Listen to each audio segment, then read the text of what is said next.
오늘 우리에게 주신 하나님 말씀은 시편 77편 1절부터 20절의 말씀입니다. 봉독합니다. 내가 내 음성으로 하나님께 부르짖으리니 내 음성으로 하나님께 부르짖으면 내게 귀를 기울이시리로다. 나의 환난 날에 내가 주를 찾았으며 밤에는 내 손을 들고 거두지 아니하였나니 내 영혼이 위로받기를 거절하였도다. 내가 하나님을 기억하고 불안하여 근심하니 내 심령이 상하도다. 주께서 내가 눈을 붙이지 못하게 하시니 내가 괴로워 말할 수 없나이다.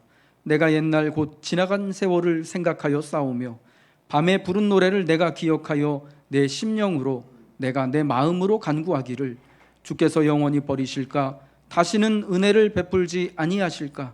그의 인자하심은 영원히 끝났는가? 그의 약속하심도 영구히 패하였는가?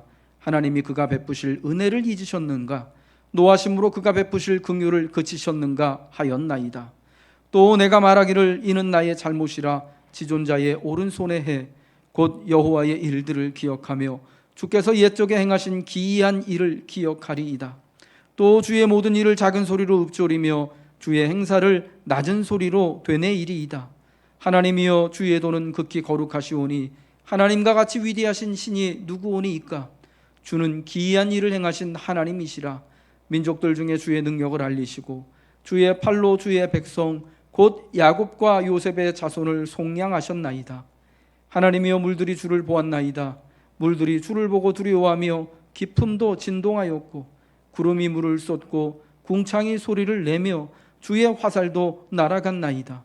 회오리 바람 중에 주의 우레소리가 있으며 번개가 세계를 비추며 땅이 흔들리고 움직였나이다. 주의 길이 바다에 있었고 주의 곧은 길이 큰 물에 있었으나 주의 발자취를 알 수 없었나이다. 주의 백성을 양떼같이 모세와 아론의 손으로 인도하셨나이다. 아멘. 인간의 영혼을 가장 두렵게 하는 일은 무엇일까요? 여러분은 어떤 상황이 가장 걱정되고 두려우십니까? 하나님이 나를 영영히 버리시지는 않을까라는 두려움이 사실은 우리 인간의 영혼을, 특별히 우리 믿는 자들을 가장 두렵게 하고 염려하는 일이다라고 시편 77편은 말씀하고 있습니다. 주께서 나를 영원히 버리시진 않을까 하는 것이 사실은 우리의 가장 큰 두려움의 밑바닥에 있는 것이죠. 시편 77편은 하나님께서 보이지 않으시는 가장 괴롭고 두려운 상황 가운데 드리는 간구예요. 이 시편에는요, 원수에 대한 언급도 없고요, 자신에 대한 평가, 내가 지금 어떤 형편에 처해 있는지, 어떤 어려움과 위기에 있는지에 대한 이야기가 하나도 없습니다. 하지만 굉장히 그가 시편 77편을 지금 기도하고 노래하는 이 시인이 굉장히 위급한 상황 가운데 있는 것은 분명합니다. 다만 하나님을 갈급하는 심령으로 그래서 묵상하며 하나님의 오른손이 지금도 나를 붙들어 주시기를 간절히 밤낮으로 눈을 감지 못하고 간구하고 있는 것이죠. 하지만 안타깝게도 하나님께 부르짖으나 위로를 받지 못하는 그런 상황이다라는 거예요. 내가 내 음성으로 하나님께 부르짖으리니, 우리가 하나님께 부르짖는 이유가 있습니다. 시인이 하나님 앞에 내 음성으로 하나님께 부르짖는 이유가 있어요. 그 이유는 뭐냐? 오늘 본문 1절과 2절에 나와 있는 것처럼 우리가 내 음성으로 하나님께 부르짖으면 하나님이 내게 귀를 기울이시고 나의 환난 날에 내가 주를 찾을 때 하나님이 나를 만나 주시기 때문에 내가 하나님 앞에 내 음성으로 부르짖으며 밤낮으로 손을 하나님께로 향하는 수고를 마다하지 않는 거예요. 신실한 성도는 이 시편 77편의 기도자와 같이 하나님이 반드시 내가 주님을 찾으면 나의 음성을 듣고 내게 귀를 기울이시고 만나주시는 분이다라는 것을 잘 알고 있습니다. 아마도 이 77편을 노래했던 이 시인도요, 어쩌면 다윗과 같이 이게 아삽의 시라고 되어져 있는데 이전에 간절한 마음으로 언제나 하나님 앞에 정기적으로 기도하는 그러한 백성이었을 것입니다.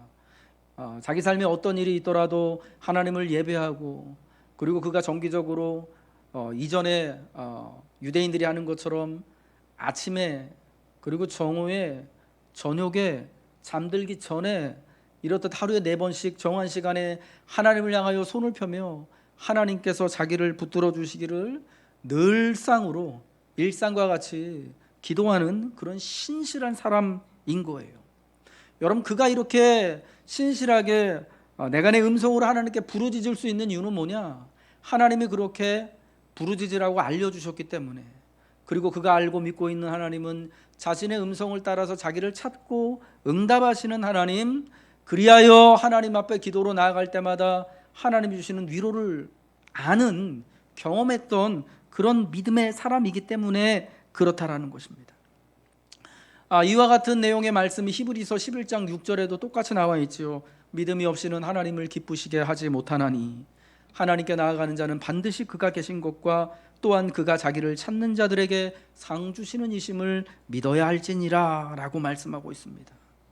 하나님을 기쁘시게 하기 위하여서 믿음으로 하나님께 나아가서 반드시 하나님이 계신 것을 믿고 찾는 자들마다 하나님께서 허락하시는 인생에 하나님의 귀한 상급이 있음을, 때로는 하나님의 응답으로 내적인 확신과 평안으로, 또 내가 핸들할 수 없는 상황을 바꿔주시고 변화시키는 것을 경험함으로 은혜를 누리고, 그래서 언제나 하나님 앞에 기도하기를 멈추지 않게 되는 것이에요. 그런데요, 내가 내 음성으로 하나님 앞에 부르짖으리니 라고 이전에 내가 알고 있던 그 하나님, 그리고 나의 기도에 응답하셨던 이 하나님 앞에 지금 간절히 간구하고 있는데 이 부르짖음에 너무나 두려운 위기가 찾아옵니다. 그 위기가 뭐냐? 나의 환난 날에 내가 주를 찾았으며 밤에는 내 손을 들고 거두지 아니하였나니 내 영혼이 위로받기를 거절하였도다 라고 말하면서 기도하고 있는데 하나님이 아무런 응답도 아무런 말씀도 해주시지 않는 거예요. 오늘 본문 2절에 내가 내 손을 들고 거두지 아니하였나니 내 영혼이 위로받기를 거절하였도다라는 이 상황은 뭐냐면요, 오직 내가 위로받는 것을 하나님께만 두겠다라는 거예요. 사람의 위로를 내가 받지 않겠다, 사람의 위로로는 내게 위로가 되지 않는다라는 걸 말하는 거죠. 이 예가요, 사무엘하 12장에 다윗이 하나님 앞에 간절히 금식하며 기도하는 장면에 나와 있습니다. 다윗이 바세바와의 사이에서 불의하게 낳은 아들이 하나님의 손길이 그 아들을 치심으로 시름시름 앓다가 죽게 생겼습니다. 하나님의 뜻이 너무나 분명한 것을 다윗은 잘 알고 있어요. 이 아들이 죽을 것이다라는 것을 선지자를 통하여 들었습니다. 그러나 하나님이 이 아들을 긍휼히 여겨주실 것을, 어쩌면 살려주실 것을 또 의지하면서 다윗이 어떻게 합니까? 안으로 들어가서 자기 침상에 있는 곳 가장 은밀한 자기의 내실로 들어가서 무릎을 꿇고 손을 펴고 밤이 맞도록 금식하면서 하나님 앞에 나는 죽일 놈이지만, 나는 죄인이지만 이 불쌍한 아들을 살려달라고 간절히 간구하는 거예요. 여러분, 그때요 다윗이 자기 가장 깊은 곳, 자기 내실에 들어가서요, 침상에 있는 그곳에 들어가서 금식을 하며 왕의 옷을 바꾸고 대옷을 입고 하나님께 손을 들고 기도하면서 어느 시편에 나와 있는 것처럼 눈물로 침상을 띄우며 자기의 불의함과 죄악을 회개하며 이 아들을 살려주시길 간구할 때요, 그 다윗의 집에 있던, 왕궁에 있던 나이 많은 신하들이요 다윗을 위로하고 싶어요. 만류해요. 왕이시여, 좀 음식을 드시고, 왕이시여, 좀 기운을 차리시고 이렇게 하십시오라고 하는데 그 모든 것을 다윗이 거절하고 하나님 앞에 금식하며 기도해요. 이게 내 영혼이 위로받기를 거절하였도다라는 상황인 거예요. 여러분, 얼마나 신실한 그런 믿음의 모습인 거예요. 사람들로 하여금은, 다른 사람들로부터는, 혹은 또 그들이 가져다주는 음식이나 재물이나 다른 어떤 상황이나 수단이나 환경으로는 내가 어떤 위로도 받지 못하고 다만 하나님께만 나의 위로가 있음을 알고 기도하는 거예요. 그런데요, 이렇게 신실하게 기도하는 믿음에 있는 이 사람에게 하나님이 아무런 말씀이 없으신 거예요. 여러분, 그러한 상황이 3절에 너무 잘 나와 있어요. 내가 하나님을 기억하고, 그 다음이 중요해요. 불안하고 근심하니 내 심령이 상하도다. 내가 간절히 기도하는 가운데 손을 들고 하나님 앞에 기도하는데 하나님을 기억해요. 내가 이만큼 기도하면 하나님이 내게 응답해 주시는 하나님이신데, 내가 이만큼 기도할래 치면, 내가 진실한 마음으로 손을 뻗으면 하나님이 언제나 나를 찾아오셔서 내게 상도 주시고 내 상황도 바꿔주셨는데 불안해요. 근심하고 심령이 상해요. 왜 그렇습니까? 내가 기억하는 하나님은 그렇듯 늘 응답하시는 분, 언제나 내가 기도할 때면 그 정한 시간 안에 찾아와 주시는 분이었는데 지금은 아무런 응답이 없으신 거예요. 마음에 어떤 기도의 응답에 대한 내적인 평안이나 확신과 위로가 없는 거예요. 기도를 통하여서 상황과 환경이 조금도 변하지가 않는 거예요. 내가 기억하는 하나님은 이런 하나님이 아닌데, 이전에 내가 간구했을 때, 내가 눈물로 내 침상을 띄웠을 때 이렇게 응답해 주셨는데, 내가 정한 시간 동안 작정하며 금식하며 기도할 때 하나님이 이렇게 해주셨는데 왜 하나님 아무 말씀도 없으십니까? 하여서 불안하여 근심하고 지금 심령이 상하는 거예요. 혹 하나님의 오른손이 나를 떠났는지, 하나님 나를 기억하지 못하시는 건 아닌지, 하나님이 어디 저 멀리 나를 떠나가신 것은 아닌지, 그리하여 눈을 붙이지 못할 정도가 되는 거예요. 왜 내가 내 눈을 붙이지 못하게 됩니까? 왜 하나님이 내가 눈을 붙이지 못하게 하십니까? 응답이 없기 때문이에요. 아무런 확신도 아무런 역사도 일어나지 않는 것입니다. 여러분, 이것이 부르짖음의 위기인 거예요. 하나님은요, 우리가 기계와 같이 우리가 기도하기만 하면 반드시 우리가 구하는 대로 우리가 정한 시간 안에 내가 작정 기도하는 동안 반드시 응답하셔야만 하는 그런 분이 아닙니다. 하나님은 기도의 인과 법칙을 벗어나 계신, 그래서 하나님이신 것이죠. 우리의 기도에, 모든 기도에 하나님은 반드시 응답하십니다만, 그러나 그 응답이 하나님의 뜻 가운데, 하나님의 길 가운데 있다라는 거예요. 그래서 기도하는 하나님의 백성들은요, 때로는 이렇듯 눈도 붙이지 못하고 기도하는 가운데 지치기도 하고요, 시험에 들기도 합니다. 그러나 우리가 기도하기를 멈추지 않아야 하는 것은요, 우리가 위로받을 수 있는 것은요, 주님 품밖에 없기 때문입니다. 내 영혼이 위로받기를 다른 어떤 것으로는, 세상으로는, 사람들로부터는 위로받기를 거절하였도다라고 했는데, 사실은 세상이 나를 위로하기를, 내가 세상으로부터 위로받는 것이 거절당한 상황인 거예요.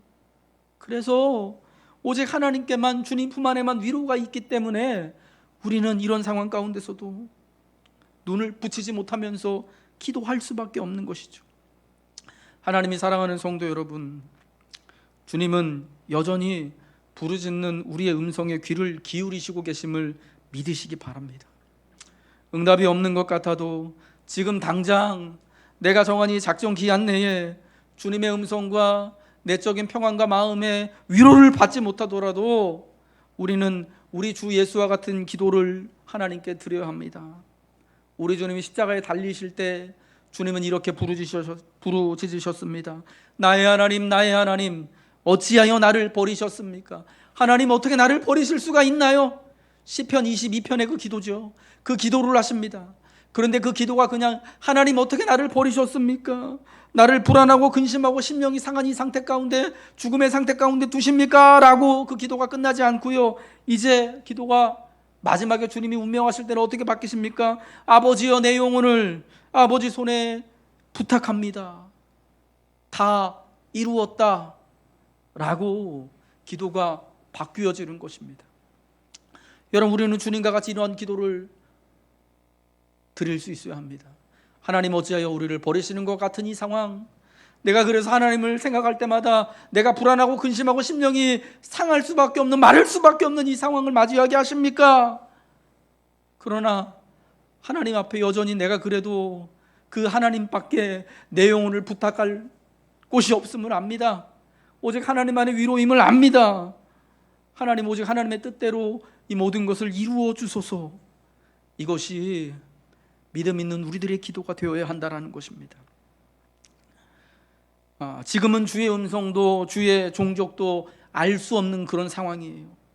시편 77편을 노래하는 사람이, 오늘 이 시편을 따라서 같이 기도하는 우리가 가장 불안한 이유가 여기에 있는 거예요. 주의 음성이 들리지 않고, 주의 종족도, 주님의 발자국이, 주의 자취가 보이지 않아요. 우리가 불안한 것 원수 때문이 아닙니다. 무시무시한 전염병 때문이 아니에요. 내 마음대로 되지 않는 환경 때문이 아닙니다. 아무리 부르짖어도 하나님께서 어떤 음성도 응답도 하지 않으시기 때문에, 이전에 나를 만나주셨던 하나님, 그 하나님을 찾을 수 없기 때문에 불안하고 답답하고 너무 괴로운 거예요. 여러분, 그러한 심정이 오늘 본문 3절과 10절에 잘 나와 있습니다. 본문 3절에요, 내가 하나님을 기억하고 불안하여 근심하니 내 심령이 상하도다. 속상할 수밖에 없는 것이죠. 10절의 말씀이요, 또 내가 말하기를 이는 나의 잘못이라 지존자의 오른손에 해. 이게 뭔가 좀 이상하죠. 이게 번역이 되게 하기 어려운 까다로운 그런 본문 중에 하나예요. 그래서 번역이 되어지다가 말았는데요, 우리 개역개정 성경 말고 표준 새번역 성경이라는 번역본에는 이렇게 되어져 있어요. 그때에 나는 또 이르기를 가장 높으신 분께서 그 오른손을 거두시는 것, 이것이 나의 슬픔이로구나. 가장 높으신 분께서 그 오른손을 거두시는 것, 이것이 나의 슬픔이로구나. 하나님이 오른손을 거두시는 게 나의 가장 큰 슬픔이라고 말합니다. 하나님의 오른손은요, 무엇을 상징하냐면 하나님이 사랑하는 하나님의 백성들을 하나님이 구원하시는 것을 상징하는 거예요. 하나님의 백성들을 위하여서 하나님이 그 손을 펴시는 것을 상징하는 거예요. 그런데 이제 그 하나님이요, 그 구원을 상징하는, 돌봄을 상징하는 그 오른손을 내게로부터 거두셨대요. 이게 큰 슬픔이라는 거예요. 이거를요, 그 히브리 말을 그냥 직역하면 이렇게 나와요. 괴롭다, 지극히 높은 자의 오른손이 변했다. 괴롭다, 지극히 높은 자의 오른손이 변했다. 하나님을 향하여 기도하는데 마치 그런 것 같지 않아요? 하나님, 내가 이렇게 오랜 동안 기도하며 간구했는데 하나님 왜 아무 말씀도 없으세요? 왜 기도하면 할수록 불안하고 더 근심하고 이렇게 기도 많이 하는데 왜 이 심령이 계속 또 상하는 것 같나요? 하나님 변하신 거죠? 여러분, 기도하시면서 혹시 이렇게 기도해 보셨습니까? 하나님 왜 나한테 변하셨어요? 라고 여러분 기도해 보셨어요? 여러분, 그런 기도가 여러분의 입에서 나오지 않았다면 아직 기도 덜한 거라고 저는 생각합니다.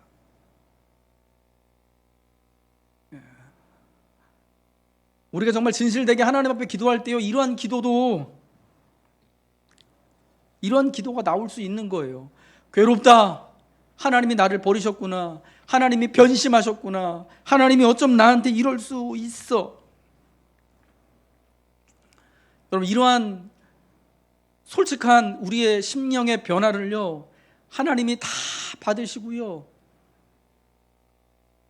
그것을 탓하지 않는 거예요. 야, 너는 왜 이렇게 믿음이 없냐? 야, 너는 그렇게 내 마음을 모르냐? 이러지 않으시는 거예요. 그 마음 그대로 그가 얼마나 하나님을 사모하고 바라면은 내가 정말 너무 괴로워서 하나님의 오른손이 변한 것 같은, 여러분, 그런 상황을 하나님 앞에 솔직하게 말할 수 있겠습니까?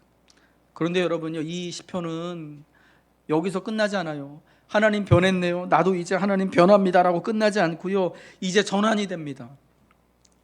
나로부터요, 나의 그 불안하고 근심하고 심령이 상하는 듯한 그 감정으로부터요, 나의 현재 그 정말 하나님의 오른손이 내게서 걷어간 것 같은 그런 상황으로부터 하나님께로 전환이 돼요. 하나님이 이전에 행하셨던 구원의 일들을 기억함으로 다시금 하나님을 찬미하게 합니다.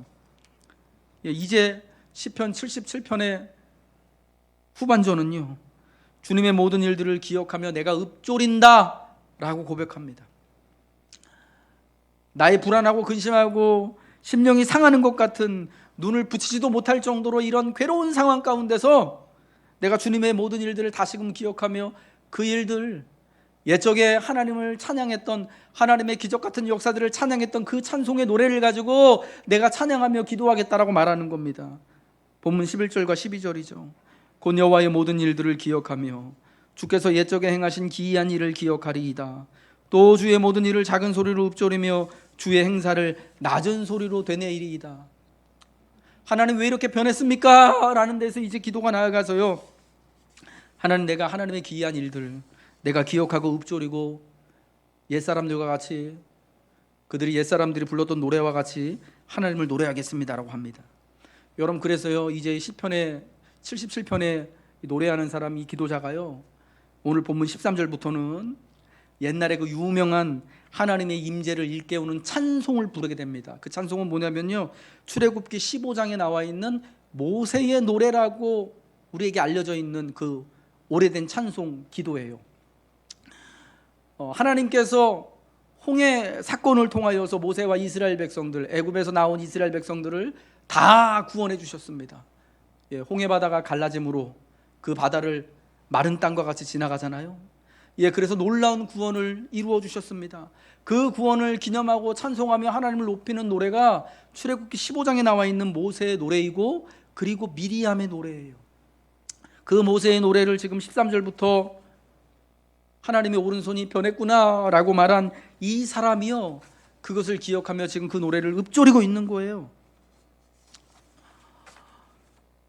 하나님께서요, 이러한 노래를 통하여서 우리에게 알려주시는 것은 뭐냐면, 하나님께서 이 혼돈한 상황 가운데, 혼미한 상황 가운데 하나님이 우리를 건져주셨다, 건져주시고 계신다라는 것을 일깨워주는 겁니다. 하나님은 혼돈의 바다에서 우주적 사건을 일으키시고요, 역사적 상황을 일으키시는 것입니다. 창세기 1장 2절에 하나님이 천지를 창조하시던 그 태초의 상황에 대해서 이렇게 말씀하잖아요. 땅이 혼돈하고 공허하며 흑암이 깊음 위에 있고 하나님의 영은 수면 위에 운행하시더라. 여러분이 창세기 1장 2절의 상황을요, 사람들은 혼돈의 바다라고 이야기를 해요.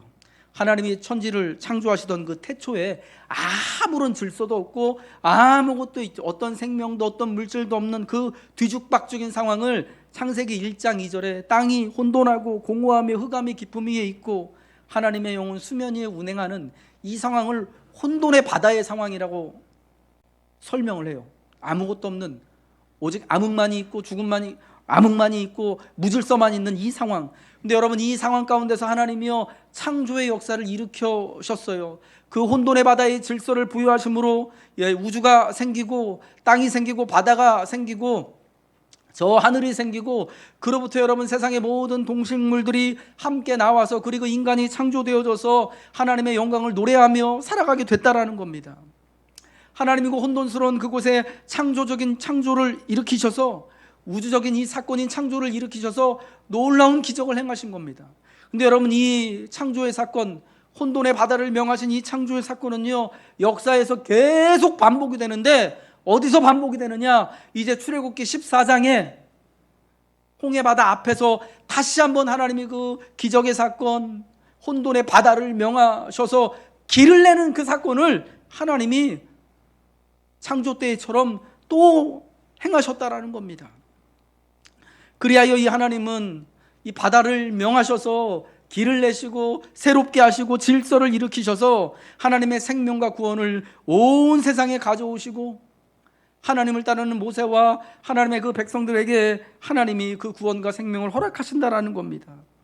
이 혼돈의 바다를 잠잠케 하시는 하나님의 역사는요, 이제 예수 그리스도로 말미암아 이루어지고 있음을 복음서가 우리에게 알려주고 있죠.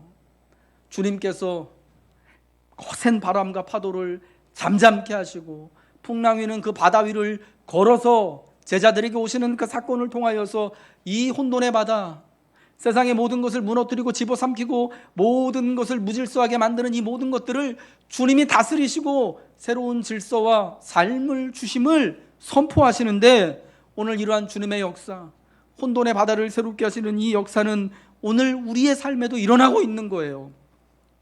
혼돈의 바다는요, 이 성경에 말하는 혼돈의 바다는 오늘 우리의 삶과 닮아 있어요. 아니, 우리의 삶이 사실은 혼돈의 바다예요. 코로나와 같은 우리가 도저히 어찌할 수 없는 삶의 현실이 우리의 혼돈의 바다잖아요. 그 바다 한가운데 우리가 위태위태하게 이렇게 모여서 예배하고 살아가고 있지 않습니까? 여러분, 그러나 그 옛날 그 바다를 잠잠케 하시고 창조의 역사를 일으키신 주님, 구원의 사건을 세우신 주님께서 오늘 이 바다 역시도 잠잠케 하시고 새로운 길을, 새로운 구원을 허락해 주실 것이다라는 겁니다. 여러분, 이러한 소망은요, 성경의 마지막 부분인 마지막 성경의 장면인 요한계시록 21장 1절에 이렇게 나와 있어요. 또 내가 새 하늘과 새 땅을 보니 처음 하늘과 처음 땅이 없어졌고 바다도 다시 있지 않더라. 내가 새 하늘과 새 땅을 보았다라고 말합니다. 그랬더니 처음 하늘과 처음 땅, 그리고 처음에 바다도 없어졌대요.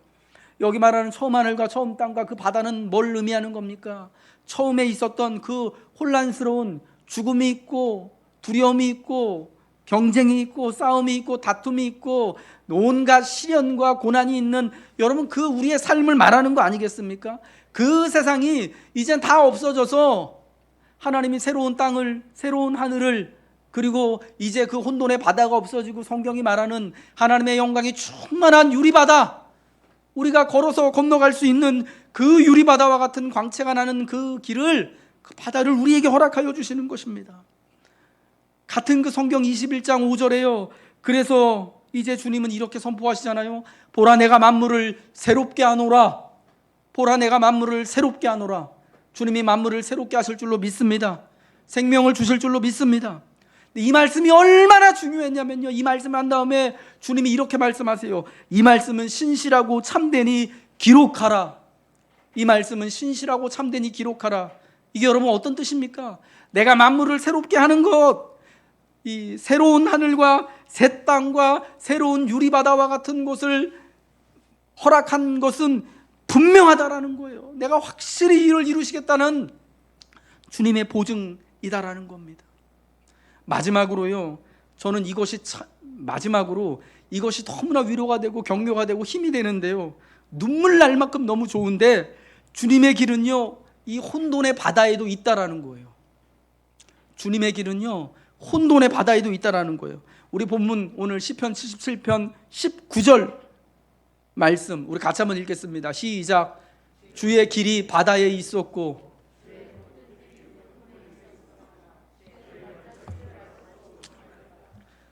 저는 이게 너무 눈물나게 고맙고 너무 감격스러워요. 주의 길이 바다에 있었고 주의 곧은 길이 큰 물에 있었으나 주의 발자취를 알 수 없었나이다.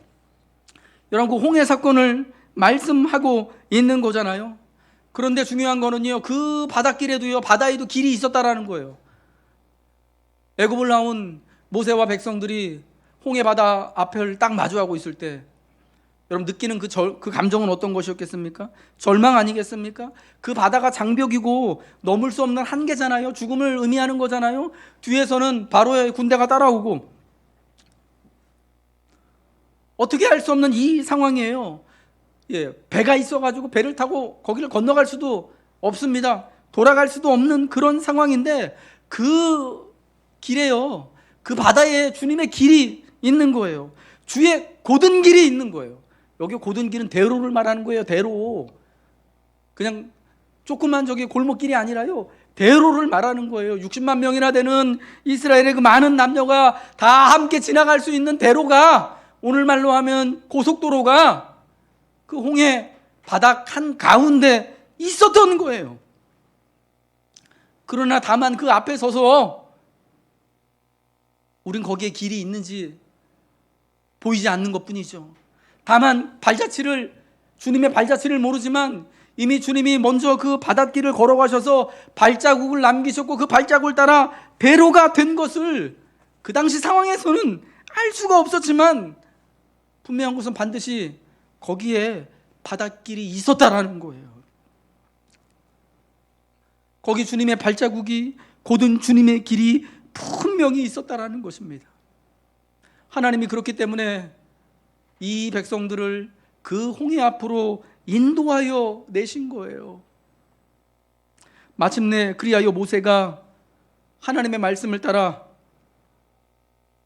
모세의 눈이 열리고 그 바다 한가운데 모세가 지팡이를 뻗어서 명하였을 때 마침내 바다 한가운데 운행하시는 우리 주님의 길이 드러나게 되었어요. 주님의 발자취를 따라서 그 곧은 길을 모세와 백성들이 건너갈 수 있게 된 거예요. 여러분, 그런데 그 길을, 그 바닷길을 건너갈 때요, 갈라진 그 바다 그 틈새의 길을, 고든 길을 건너갔을 때 모든 사람들이 여러분 모세처럼 미리암처럼 속옷치며 기뻐가지고 아 너무 좋다 신기하다 여러분 이러고 건너갔겠습니까? 여러분, 그런 사람도 더러 있었을지 모르겠지만 나 같은 사람들은요 다 되게 걱정하면서 근심하면서 갔을 거예요. 야, 이거 진짜 가도 되는 건가? 앞에 사람이 가긴 가니까 나도 따라가긴 하는데 이러다가 막 물이 막 이렇게 확 덮쳐가지고 우리 다 죽는 거 아닌가? 걱정하고 근심하면서 한 손으로는 물건 잡고 한 손으로는 딸내미 붙잡고 이렇게 덜덜 떨면서, 그럼 떨면서 건너가는 거 아니겠습니까? 그러면서 하나님의 백성들이요 그 길을 다 건너가게 되었던 거예요. 여러분, 우리가 살고 있는 이 인생의 혼미한 이 혼돈의 바다에도요 길이 보이지 않는 것 같아요. 어찌해야 할지 모르겠습니다. 그런데 여러분, 이 혼미한 이 혼돈의 바다에도요 주님이 이미 길을 내신 거예요. 우리는 그 길을 따라가는 겁니다. 여러분, 누가 이 바다 가운데 이 혼돈의 바다에 주님의 길이 있음을 보겠습니까? 여러분, 모세와 같이 주의 말씀을 따라 바다를 향해 발걸음을 옮기는 자가 그 길을 보는 거예요. 그 길을 따라, 그 고진 길을 따라 걸어갈 수 있는 줄 믿으시기 바랍니다. 그러면 여러분, 오늘 이 혼돈한 삶의 가운데 주님의 말씀을 따라 앞에 보이는, 비록 보이지 않을지라도 주의 발자국을 따라 한 걸음씩 한 걸음씩 인생의 혼돈의 바다를 향하여서 나아가시길 바랍니다. 기도하며 예배하며 걸어가십시오. 여러분, 거기에 주님이 만들어 놓으신, 예비하신 우리를 위한 길이 있을 거예요.